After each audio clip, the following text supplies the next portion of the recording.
సినిమాకి ప్రత్యేకంగా దేవుడు లేడు కాబట్టి సరిపోయింది.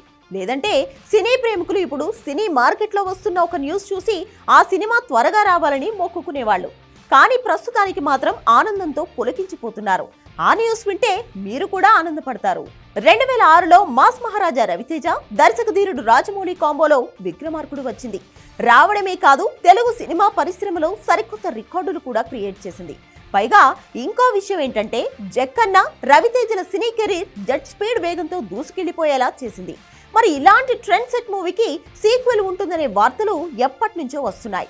తాజాగా ఆ విషయంపై ప్రొడ్యూసర్ పలు ఆసక్తికర వ్యాఖ్యలు చేశాడు. విక్రమార్కుడు 2 స్క్రిప్ట్ ని రైటర్ విజయేంద్ర ప్రసాద్ పూర్తి చేశారు. సరైన కాస్టింగ్ దొరికితే షూట్ కి వెళ్తామని చెప్పాడు.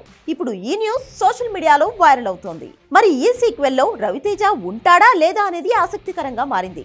డైరెక్షన్ కూడా జక్కన్న చేస్తాడా లేక వేరే వాళ్ళు చేస్తారా అనేది తెలియాలి. దొంగగా, పోలీస్ గా రవితేజ తన నట విశ్వరూపాన్ని చూపించాడు. మూవీలోని ఆయన ఊతపదం జింతాక్ జింతాక్ నేటికి కుర్రకారు నోట వెంట వినపడుతూనే ఉంది. అనుష్క హీరోయిన్ గా చేయగా బ్రహ్మానందం, రాజీవ్ కనకాల, రఘుబాబు తదితరులు కీలక పాత్రలు పోషించారు. అజయ్ విలన్ గా చేశాడు. కీరవాణి సంగీతాన్ని అందించాడు.